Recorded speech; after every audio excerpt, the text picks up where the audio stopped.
Ahora ya, digamos, hay pocos columnistas, lo que podíamos llamar antes columnistas ancianos, de gente que ya todavía escribiendo y ya cuando está en edad de jubilación se permitía, digamos, escribir una columna opinando de todo lo que pasaba. Ahora ya opina todo el mundo, pero en aquella época supuestamente el periodista joven a la redacción y el columnista es el anciano, ¿no?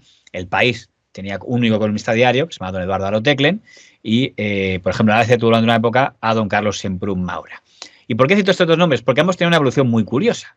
Don Eduardo Aroteclen había escrito de joven en periódicos muy franquistas. Y de hecho tenía artículos que decían viva Franco, viva José Antonio, tal. Se nos murió un capitán, pero el Dios misericordioso nos dejó otro. Y hoy ante la tumba de José Antonio hemos visto la figura egregia del caudillo Franco. Encontrar un solo artículo publicado en un solo momento de mi vida. Bueno. Y luego había acabado siendo alguien muy de izquierda. Su posición editorial estaba mucho más a la izquierda que la del País. Mucho más de eso de que parecía el PSOE muy blando, muy rosadito. Se fue amargando y fue sacando, como había sido fascista, pues sacando una beta comunista y un poco histérica, es decir, una beta de denuncia. Yo no creo que evolucionara. Yo creo, porque su padre había sido condenado a muerte por Franco, aunque no le ejecutaran. Sospecho más bien que lo que hizo fue fingir. Digo, bueno, ahora toca esto, pues, y quizá por eso tenía tanta animadversión a la derecha, porque debe ser duro que te obliguen a elogiar un régimen que solamente detestabas, y supongo que no sería el único en prensa. Siempre he tenido la tesis de que el fascismo de porra, aceite de ricino y corte de pelo, a veces pistola, está latente y que sus grandes patronos no lo sacan hasta que no les es necesario.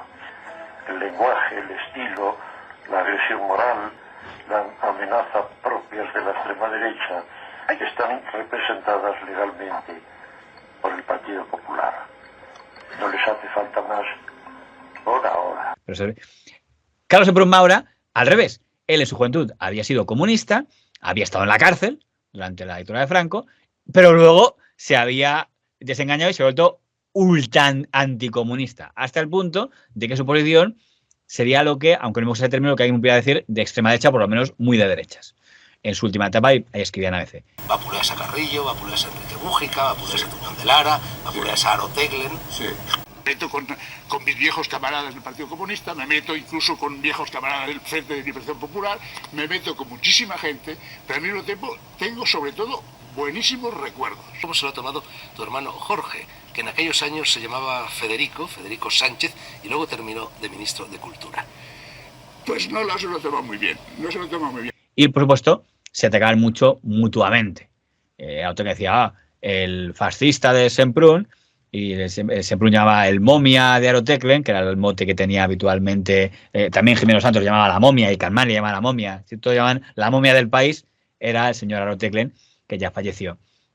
Al margen del cruce de ataques, hay ataques muy curiosos, y es que en un momento dice el señor Carlos Semprún Maura, ya había dicho el señor Aroteclen, cuando estaba en la revista Triunfo, que cobraba directamente de la Unión Soviética el pago tal. Ocurre, don Eduardo Aroteclen, que lo grave con aquello del oro de Moscú no es el oro, es Moscú. Durante mi paso por el PCE allá por los años 50, yo oí varias veces a los gerifaltes quejarse porque la embajada de la Unión Soviética en París había creado una red de informadores entre los comunistas españoles. Usted formaba parte de dicha red. Cuando la censura franquista prohibió la salida de Triunfo durante un largo periodo, usted recibió de la embajada cubana suficiente oro como para poder seguir adelante. Que ya hizo en ese momento un primer desmentido Aroteclen. Eso que está diciendo es mentira. Solo por las actas deseo desmentir de la manera más absoluta todo cuanto Carlos Semprún escribe sobre mí en este periódico. Pero luego dijo otra acusación, Aroteclen iba a la embajada de la Unión Soviética a recibir instrucciones en Francia, porque en España no había, iba a Francia tal, a recibir instrucciones. Y eso enfurecía a Aroteclen diciendo, me injuria por defender al señorito Aznar, está dispuesto a injuriarme y a insultarme y tal. Claro, yo ahí me preguntaba, ¿es un insulto? ¿En qué sentido quiero decir? Ahora lo que más se usa para atacar a Aroteclen, que fue franquista y tal, lo que está diciendo Semprún Maura, tu enemigo, es que estabas, entre comillas, ayudando a los comunistas. ¿Por qué Tuñón y Haro Teclen se consideran gravemente insultados cuando se hace la menor alusión a una embajada soviética?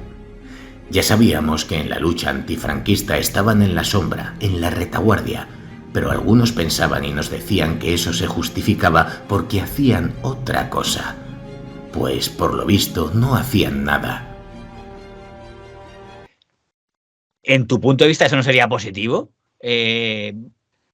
Vale, está mal, pues si lo quieres ver como en plan James Bond, a un país extranjero pidiendo ayuda, vale, pero nunca entendí ahí por qué le molestaba tanto si en teoría, digo, es la mejor coartada, precisamente para que no te llamen franquista, para que no decir, mira, el que nosotros escribía artículos, viva Franco y José Antonio, pero después iba a la embajada de la URSS en Francia para ver en qué podía ayudar. Para terminar de una vez para siempre con aquello de chivatos y embajadas, repito por tercera vez que, en efecto, oí decir a Santiago Carrillo en 1955 que la embajada soviética de París les había ordenado que liberaran a un grupito de españoles, Tuñón, Haro y a otros de tareas militantes porque hacían otras cosas. Debo constatar que Haro Teclen, en su delirio paranoico, se ha puesto a chismorrear malévolamente y a mentir en torno a la vida privada de ciertas personas.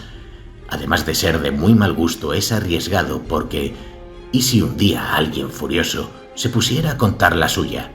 Yo no. Bastante tiempo he perdido con esa momia. Todo este juego de la momia, Peter Lorre, ¿te parece mal? Me parece mal, sí. Por eso a veces me queda la duda hasta qué sentido es un ataque que te digan, comunista, estabas espía, por lo menos, quizá lo has dicho tú antes, estamos hablando de los 90.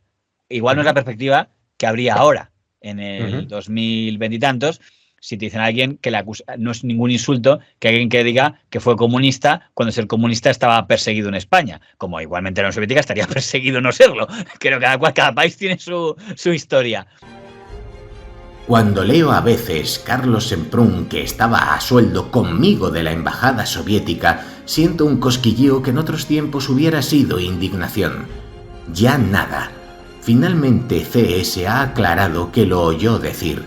Buena fuente para calumnias desde ABC. Allí vale todo.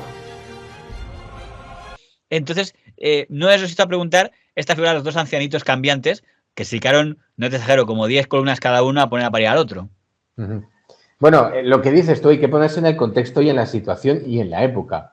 Yo siempre he pensado que te llamen comunista, fascista, republicano, rojo, nacionalsocialista, si lo eres, no tienes por qué ofenderte, quiero decir.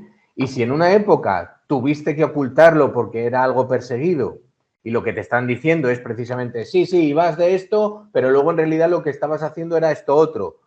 Pues si es verdad, tendrás que... Pues sí, lo hacía porque es que realmente mis ideales eran los otros, lo que pasa que era una época en que, como estaba muy perseguido, tuve que fingirlo. Yo jamás he entendido a la gente que se ofende porque le llames algo que realmente lo es.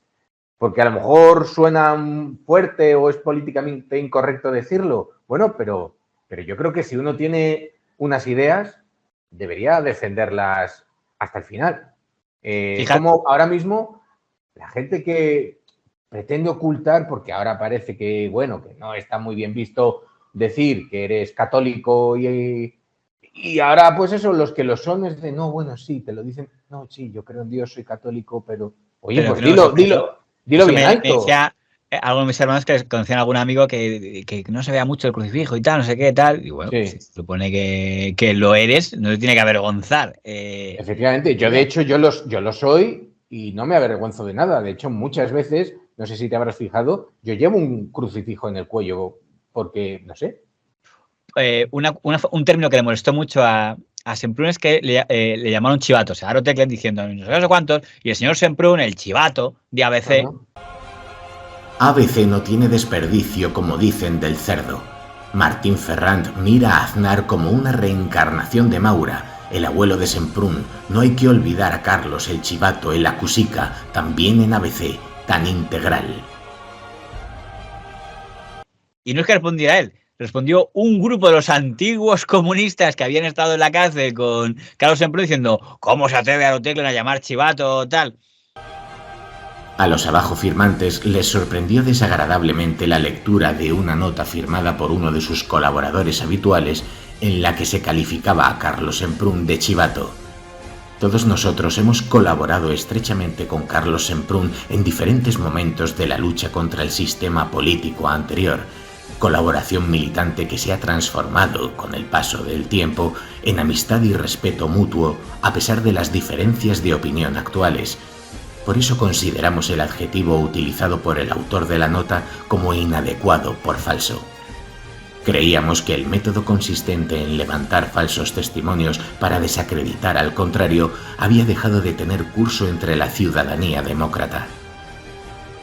Que aquí también digo, hombre, supongo que le ha llamado chivato porque le está llamando comunista que estaba en contacto con la embajada, pero no porque quieran decir que era un chivato en cuanto a confidente policial en la época del franquismo. Pero la única reacción que hubo así fue por usar no el término franquista, fascista o comunista, sino chivato.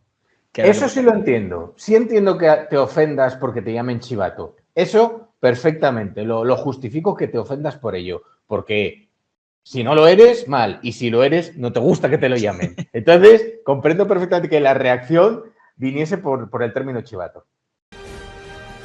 Unas cuantas personas se inquietan porque califiqué de chivato al escritor de ABC, Carlos Semprún. En un par de artículos en ese periódico aseguraba que yo estaba al servicio de la Unión Soviética, un hecho que, de ser cierto, supondría un delito grave. Lo peor es que él, con su posición en el Partido Comunista entonces, sabía que no era cierto y lo sigue sabiendo. No es el único caso.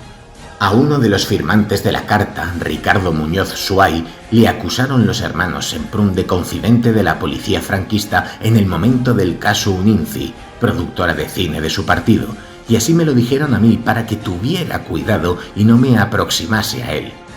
Hoy son amigos entre sí agrupados por su caída en la derecha. Me alegro, pero me inquieta ver estos arreglos de cuentas. Entonces hubieran ganado los rojos. Y también es verdad que los rojos, aunque a veces solamente rosaditos, no pierden nunca. Sus ideas son eternas y el enemigo es el mismo. En cambio, que si fuera el PP de Aznar no estaría nada mal, ¿eh? No, bueno, todas las críticas que se pueden hacer... Sí, pero aquello desapareció. Y además yo, insisto, yo estoy de acuerdo con la intervención en Irak. Sí, sí. Yo estoy de acuerdo. Sí, somos pocos, me parece, pero... era una intervención no por la guerra, sino por la solidaridad democrática internacional.